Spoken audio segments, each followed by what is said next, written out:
Tertúlia. Boa tarde a todos. Hoje é dia 5 de maio de 2015, terça-feira. O número do verbete é 3.378. Ele tem 5 páginas, 43 logias e 13 máximos. O título do verbete é Retrocognição Despercebida. A especialidade, Lucidologia. Quem redigiu o verbete é o professor João Paulo Costa, que é um verbetógrafo veterano, né? Deixa eu ver, quantos verbetes já escreveu? São 9 com esse. 9 verbetes com esse, né? Isso, 9 verbetes. Então, o professor João Paulo, ele é técnico em instrumentos musicais, é graduado em psicologia, ele é brasileiro, natural do Rio de Janeiro, é voluntário da Conscienciologia desde 2000, é docente de Conscienciologia desde 2010 e é coautor do Manual da Conscien Cobaia, que foi publicado em 2014. Ele é tenepsista desde maio de 2010 e atualmente ele faz parte da equipe do acoplamentário e da Consecutivos, não é isso? Então vamos à definição, depois você comenta aí por que você escolheu esse assunto aqui. Então, a definição: a retrocognição despercebida é a ocorrência do fenômeno de lembranças de vidas passadas, retrocogniciologia, não reconhecidas ou não discernidas pela consciência, homem ou mulher, desatenta e ou eletronótica, desconsiderando os efeitos sobre a atual existência. Agora aqui na pensenologia. O holopensene pessoal retrocognitivo, o holopensene seriexológico, a atenção aos retropensenes, a compreensão da retropensenidade, os cuidados direcionados aos mnemopensenes, o cultivo da mnemopensenidade, as retroassinaturas pensênicas, os grafopensenes multiexistenciais e a grafopensenidade na holobiografia pessoal.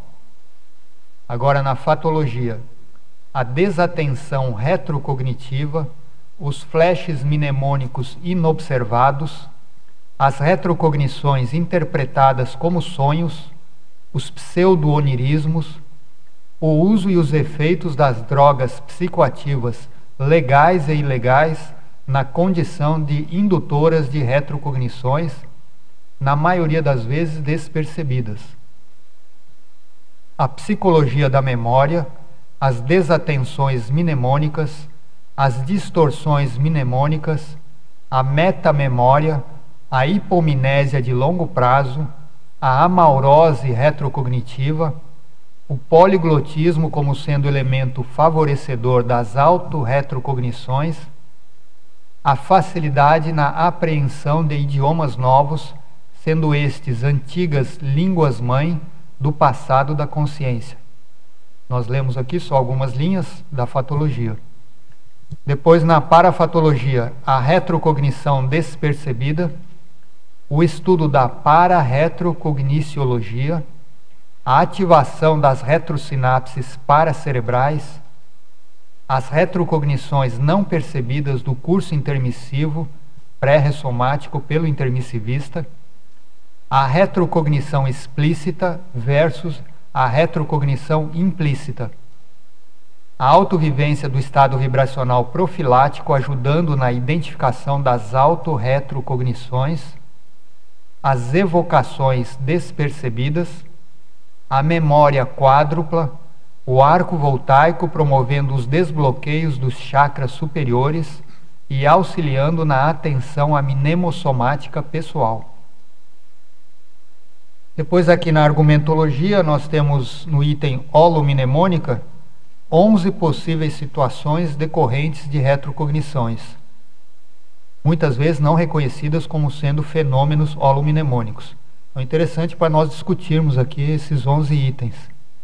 E depois no item hipóteses, tem 3 hipóteses destinadas a futuros estudos nessas áreas. Depois na remissiologia nós destacamos apreço pela autolucidez, autoidentificação seriexológica, autorretrocognição, gatilho retrocognitivo, holomnemônica e zoom mnemônico. Agora a frase enfática. A autolucidez holobiográfica, unida aos cuidados com a capacidade mnemônica pessoal, produz efeitos positivos no acesso à holomemória, ativando as retrocognições autoconscientes. Agora a questionologia. Você, leitor ou leitora, consegue identificar na cotidianidade lembranças, às vezes sutis, de vidas pregressas? Sabe diferenciar retrocognições de onirismos?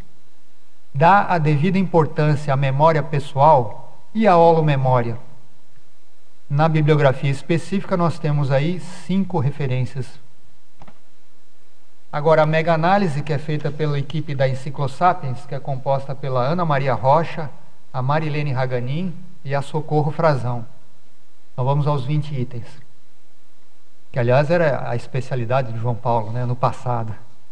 Agudez, atributo, engrama, fenômeno, cronologia, desatenção, mnemônica, lembrança, lucidologia, hipomnésia, automimese, obnubilação, neocognição, esquecimento, retrosinapse, desaproveitada, retropensenidade, holobiografologia, pluriexistenciologia e para-retrocogniciologia.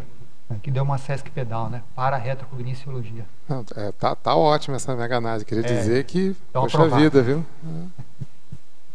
Então, João Paulo, nós já temos aqui várias perguntas de teletertulianos. Pelo jeito o assunto mexeu aí com o pessoal. Nós já temos aqui 17 perguntas. Mas antes de começar, a gente pede para o verbetógrafo para ele explicar por que ele escreveu esse verbete, o que te levou a pesquisar esse tema. Bom, esse é um tema que sempre me chamou a atenção e logo que, na época que eu comecei a estudar as coisas da Conscienciologia e via, por exemplo, você vai num curso, vê as pessoas fazerem os relatos de retrocognição e eu sentia que poxa, eu acho que eu nunca tive isso, e tinha assim às vezes até uma certa frustração, né, porque eu via pessoas falarem das vivências, vidas passadas, que se lembravam, e a impressão que eu tinha é que eu nunca tinha tido nada disso e ficava curioso, pô, como é que é isso? Vem com uma tela mental, é dormindo, é acordado, aí li o que eu pude na época para isso, mas não era muito claro para mim.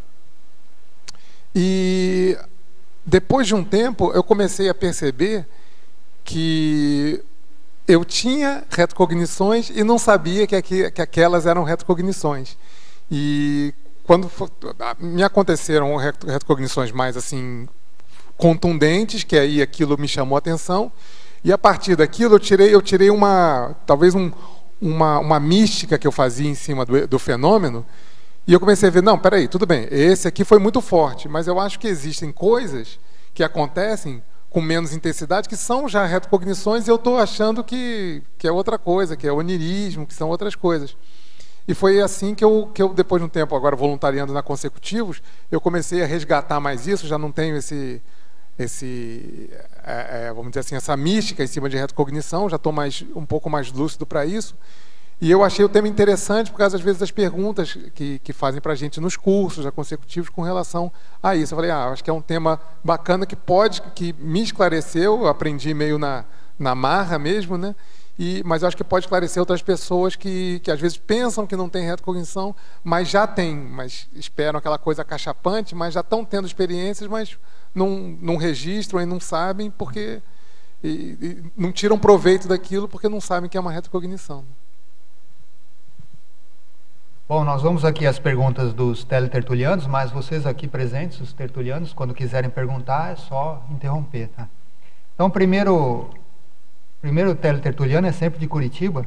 Ele está perguntando o seguinte: em Pensenologia, página 7, final da primeira linha, como podemos melhorar nossa atenção aos retropensenes e como reconhecê-los em meio a tantos autopensenes diários? Pois é. A vida moderna não facilita as retrocognições. Por um lado facilita, porque a gente tem mais acesso às informações, à cultura, ao saber, Mas, por outro lado, a dispersão é muito mais comum, é muito mais fácil de você dispersar pelo excesso de estímulos. Então, a gente não tem estímulos suficientes, a gente tem estímulos a mais do que a gente precisa. Então, à medida que a gente começa a entender o que é a nossa pensenização, o que são os nossos pensenes, a gente começa a distinguir, primeiro, o que é um pensamento de agora, o que é uma lembrança, o que é um pensamento meu, o que é um lateropensene, um pensene externo, um exopensene, um pensene de um amparador, ou um pensene de um guia cego ou de um assediador. Então, isso passa inevitavelmente pelo autoconhecimento. Porque quanto mais eu souber da minha maneira de pensar, da minha maneira de formulação mental, de articulação mental, eu posso, primeiro, saber se aquele pensamento é meu e também saber se aquele pensamento ele está dentro do tempo, de uma cronologia, se ele é atual ou se é alguma coisa antiga. Outra dica que tem é o seguinte: muitas vezes, uma imagem mental que pode ser onírica, existe o onirismo, que vai ser uma imagem mental construída mentalmente, mas que não é uma lembrança. Uma coisa é um onirismo, e a outra coisa é uma lembrança que gere algum tipo de emoção na gente. Toda lembrança que me gerar algum tipo de emoção, e eu posso classificar como onirismo, é bom a gente começar a sopesar isso e ver se é realmente onirismo, ou se está me gerando alguma emoção, é porque ela disparou, ela tem um gatilho emocional em mim. Se tem um gatilho emocional em mim, então eu tive vivência com aquilo, de alguma maneira. Mas, para assim simplificar, o mais importante é a gente começar a entender a forma com que a gente pensa e sempre desconfiar de alguma coisa inesperada.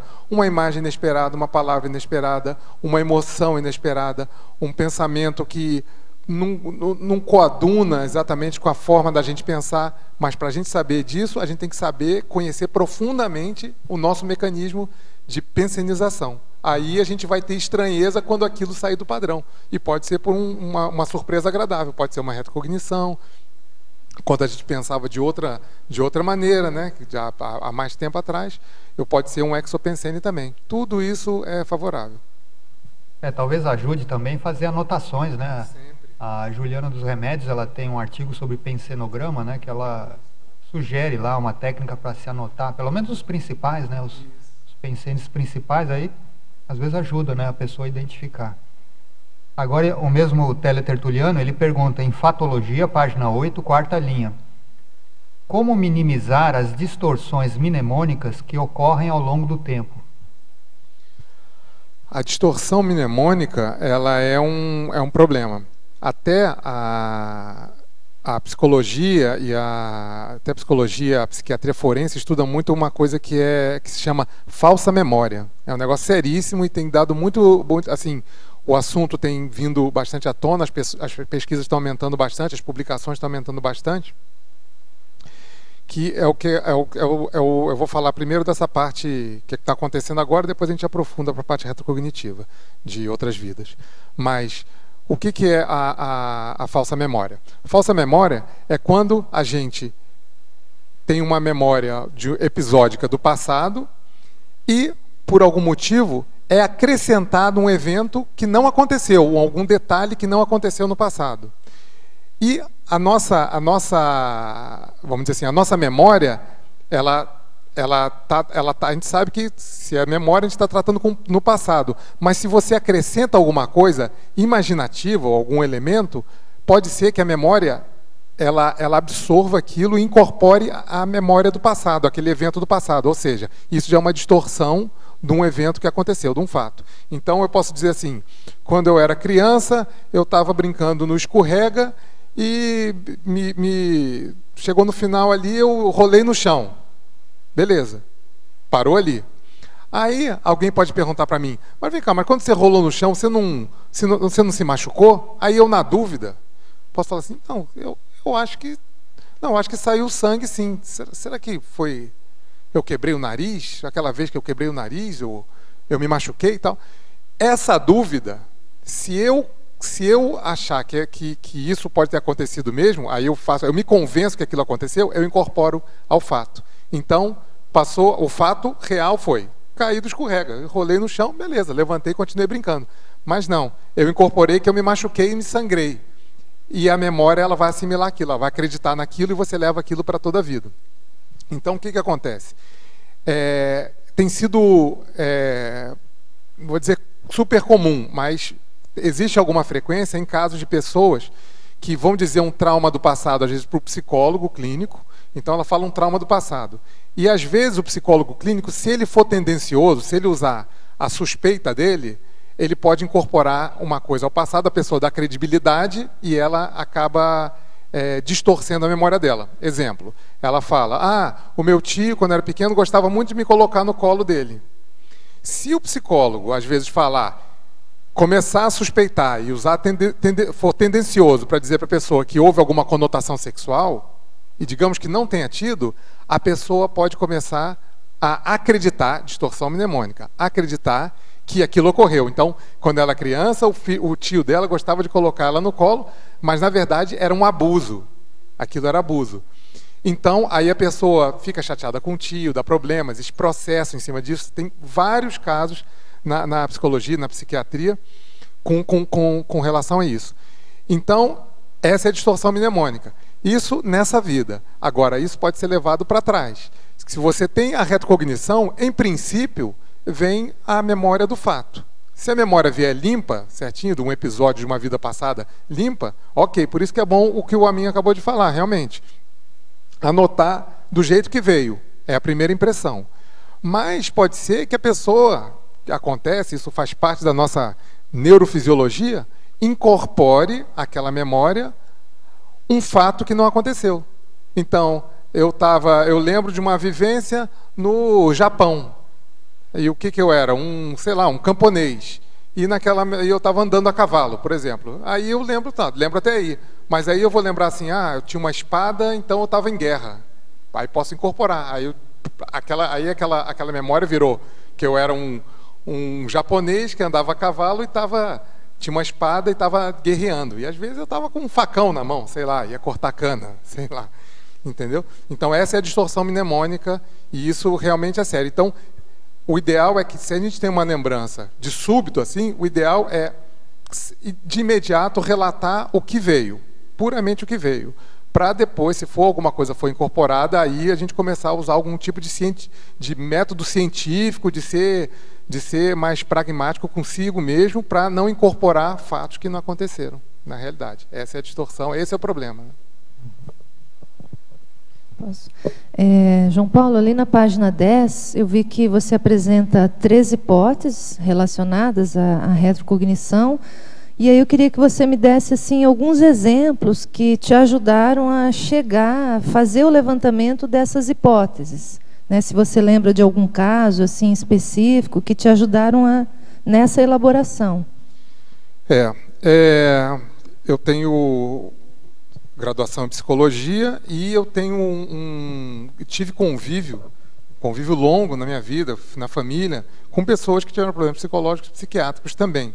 Então foi sempre um assunto que eu acho que está até na minha proexis mesmo, toda essa parte ligada ao cérebro, mente e à neurologia também, e que eu levanto pelo seguinte: muitas vezes as pessoas, por exemplo, o doente que até está numa instituição psiquiátrica, está em tratamento, tem um tanto de doença, a gente não pode nunca descartar isso, a parte fisiológica, a parte patológica mesmo, física, mas também existe um tanto de parte não física, de parte retrocognitiva e extrafísica.